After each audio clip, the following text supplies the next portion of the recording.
साथियों नमस्कार, आपका इस वीडियो में स्वागत है। आज हम इस वीडियो के अंदर बात करने वाले हैं ह्यूमस के बारे में कि ह्यूमस क्या है और कैसे बनता है और बेनिफिट्स क्या क्या है। सबसे पहले ह्यूमस मीन्स क्या। ह्यूमस एक ऐसा पदार्थ होता है जो मिट्टी में बनता है और गहरे काले और हल्के से लाल रंग का देखने में होता है। अब ये बनता कैसे है, इसके बनने के भी दो सोर्स है।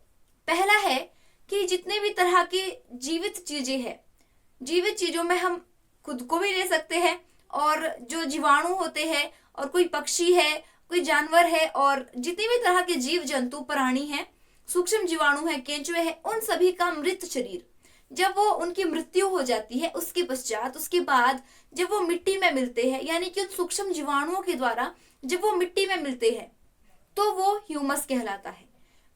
जब सूक्ष्म जीवाणुओं के द्वारा वो डिकम्पोज किए जाते हैं तो वो ह्यूमस, उनका ह्यूमस बनता है। और ह्यूमस बनने का पहला तरीका तो ये है।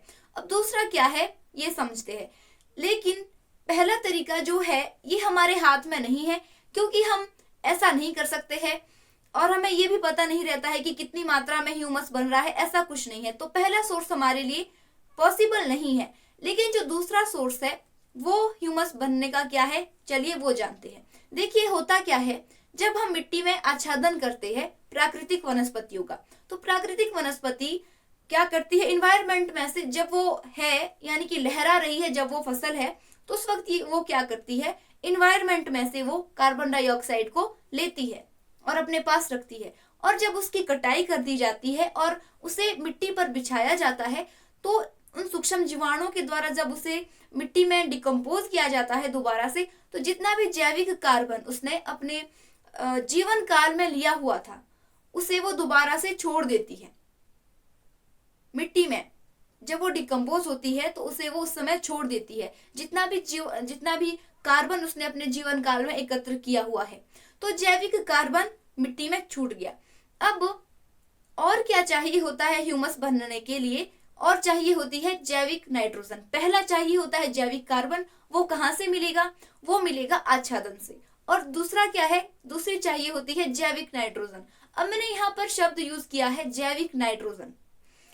नाइट्रोजन वो नहीं जो हम बाजार से ला करके देते हैं फर्टिलाइजर के जरिए, यूरिया के जरिए, वो नहीं, वो जैविक नाइट्रोजन नहीं होती है, वो सिंथेटिक है। लेकिन जैविक नाइट्रोजन कहाँ होती है, जैविक नाइट्रोजन होती है बाहर इन्वायरमेंट में। 78.5% जो इन्वायरमेंट में नाइट्रोजन है वो जैविक नाइट्रोजन है। अब विडंबना ये है कि वो बाहर ही रहती है, नीचे मिट्टी में, मिट्टी के पास वो नहीं आती है, डायरेक्टली खुद से नहीं आती है, लेकिन किसी के माध्यम से वो आती है। वो माध्यम क्या है, वो माध्यम है हमारे पास द्विदलीय दालें और कुछ एक ऐसी घास। यदि हमने उसको अपने ऑर्चर्ड में, अपने खेत में इंस्टॉल कर दिया है तो वो क्या करती है, वो अपने पत्ते, जो उसके पत्ते होते हैं उसमें वो अपने पत्तों से उस नाइट्रोजन को नीचे खींचती है और अपने पास जड़ों में संग्रहित कर देती है। तो ऐसे में हम क्या करेंगे ह्यूमस बनाने के लिए, तो जब वो ये क्रिया आपने कर रखी है या वहां पर आपने द्विदलीय दालें जैसे राजमा है, मटर है, बीन्स है और तुअर है, उड़द की दाल है, ये सारी द्विदलीय दालें है। तो यदि आपने ये इंस्टॉल की हुई है, ये लगाई हुई है अपने खेत में, तो ये क्या करती है, उस नाइट्रोजन को ये नीचे, जैविक नाइट्रोजन भी आपके पास में आ गया। फिर अब जब दोनों चीजें वहां पर बन गई है, जब ये दोनों चीजें वहां पर है, तो क्या होता है, ह्यूमस को बनने के लिए इसकी जो रेशो रहती है जैविक कार्बन और जैविक नाइट्रोजन की, वो है 10:1। यदि 10% कार्बन है तो उसके साथ के लिए 1% जैविक नाइट्रोजन चाहिए होता है ताकि ह्यूमस बन सके। तो इसका अनुपात 10:1 है। तो क्या होता है, यहाँ पर एक और क्रिया होती है। जब आच्छादन, मान लीजिए 80% आच्छादन, जब आच्छादन में से 80% जैविक कार्बन जब नीचे मिट्टी में गया तो उसके साथ 1% जैविक नाइट्रोजन भी जाती है। तो जैसा कि मैंने कहा कि ह्यूमस को बनने के लिए 10:1 की रेशो है। तो 1% यदि नाइट्रोजन गया है उसके साथ में, अभी मैं केवल आच्छादन की बात कर रही हूं, तो वो जो 80% है उसमें से 10% तो उस 1% नाइट्रोजन के साथ ह्यूमस का निर्माण कर देता है। 80% जैविक कार्बन आया, 1% जैविक नाइट्रोजन आया, तो उसमें से 80 में से 10% का तो हो गया, और वो नाइट्रोजन भी उसके साथ ह्यूमस उसका बन गया। अब बचा बाकी का 70%।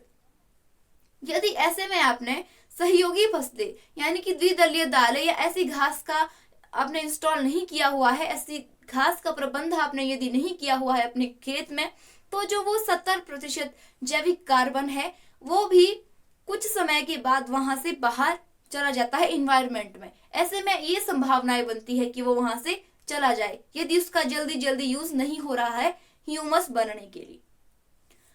तो हमें वहां पर सहयोगी फसलों का लगाना जरूरी है, द्विदलीय दालों का लगाना बहुत ज्यादा जरूरी है।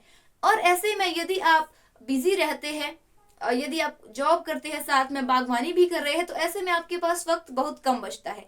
तो आप ऐसे में क्या कर सकते हैं, व्हाइट क्लोवर घास, एक 3 पत्तियां घास होती है, उसमें व्हाइट व्हाइट कलर से फूल भी आते हैं। तो वो जो घास है वो घास भी सेम काम करती है जो द्विदलीय दालें काम करती है। और यदि आप एकदम प्रोफेशन है, अपने प्रोफेशनल बागवान है, अपने आपका केवल बागवानी में ही काम है, तो आप ऐसे में जो मटर है और जो बीन्स है उसका भी यूज कर सकते हैं। उससे आपके दो काम हो जाते हैं, एक तो नाइट्रोजन भी संग्रहित हो जाती है, जैविक नाइट्रोजन, और साथ ही साथ में आप उससे आपको यदि जो से निकल रहा है, मटर आप लगाते हैं और मटर को मंडी में जाकर के बेचते हैं, तो अच्छा खासा इनकम आपको उससे मिल जाती है। तो ये है, तो इस तरह से दूसरा स्टेप ये है ह्यूमस बनने का। पहला, किसी भी जितने भी तरह के जीव जंतु है उनके मृत शरीर की इकाइयों का ह्यूमस बनता है। और दूसरा, जैविक कार्बन और जैविक नाइट्रोजन जब मिलते हैं, रेशो इसकी 10:1 है, तो जब ये मिलते हैं तब जाके ह्यूमस का निर्माण होता है। अब ह्यूमस आपने वहां पर बना दिया है, तो आपको उस ह्यूमस को बचा करके भी रखना है। वो कैसे, देखिए, अगर आप उसे खुला छोड़ देते हैं, आपको क्या करना है, उस ह्यूमस पर आपको आच्छादन की एक परत बिछा देनी है दोबारा से। एक बार तो वो डिकम्पोज हो गया, लेकिन उसके बाद आपको दोबारा से आच्छादन की परत बिछानी है, क्योंकि होता क्या है कि जो वो ह्यूमस है, उस ह्यूमस पर जब सूर्य की डायरेक्ट किरणें पड़ती है तो वो क्या होता है, वो कार्बन डाइऑक्साइड में बदल जाता है और बाहर इन्वायरमेंट में चला जाता है। और इन्वायरमेंट में जाता है तो क्या करता है, वो पहले ह्यूमस था, सूर्य की किरणों की वजह से कार्बन डाइऑक्साइड में बदला और उसके बाद बाहर गया। जब वो इन्वायरमेंट में जाता है तो वो ग्लोबल वार्मिंग को भी बढ़ाता है, जो कि हमारे लिए बहुत ही खतरनाक चीज है। तो ह्यूमस को भी आपको बचा करके रखना है, उस पर आपको आच्छादन करना है, ताकि जो सूर्य की किरणें हैं वो डायरेक्ट उस ह्यूमस तक नहीं पहुंच सके। तो ये है।